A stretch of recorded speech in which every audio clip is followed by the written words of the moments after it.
ఎలా అనిపిస్తుంది Pushpa mania bro?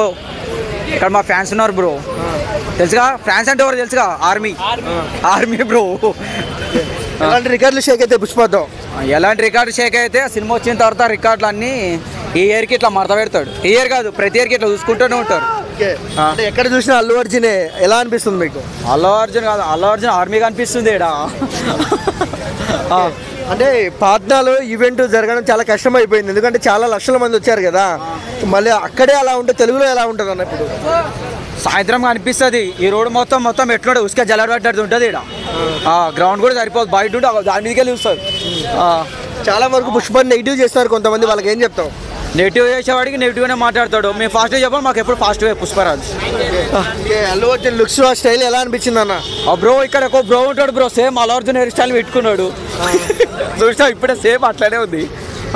Okay. And Rashmika Mandanna Allu Arjun combination ఎలా అనిపిస్తుంది మీకు? పుష్ప 1లో ఎట్లా చూసినామో దానికి అనేది డబల్ చూస్తాం బ్రో అనుకుంటున్నా. ఆ ఎక్స్పెక్టేషన్ చూస్తేనే వేరే లెవెల్ వెళ్ళిపోయింది. ఓకే. సినిమా బాగున్నప్పటికీ 3 గంటల 20 నిమిషాలు లెంత్ ఎలా అనిపిస్తుంది మీకు? 4 గంటలు పెట్టినా దండగలేదు దానికి. పుష్ప 2 3 గంటల 20 నిమిషాలు నాకు తక్కువనే అనిపిస్తుంది. అది మళ్ళీ సినిమా లెంత్ ఎక్కువ అని టికెట్ రేటు కూడా పెంచారు కదా అంటున్నారు కదా, ఏం చెప్తున్నారు? టికెట్ రేటా నేను అనుకుంటున్నా ఇప్పుడు 500 పెట్టి 1000 రూపాయలు పెట్టినా అందరు ఫ్యాన్స్ అందరు చూస్తాం అన్న, సామాన్యులు చూడాలి కదన్న. సామాన్యులు ఎందుకు చూడరు అన్న? చూడని చెప్పింది ఎవరన్నా? 1000 రూపాయలు పెట్టినా అల్లు అర్జున్ గురించి ఎవరైనా వస్తారు. పుష్ప అంటే పార్ట్ 1 చూసిన పార్ట్ 2 చూడకుండా ఉంటారా అన్న? కానీ పుష్ప 2లో లాస్ట్లో అల్లు అర్జున్ గారు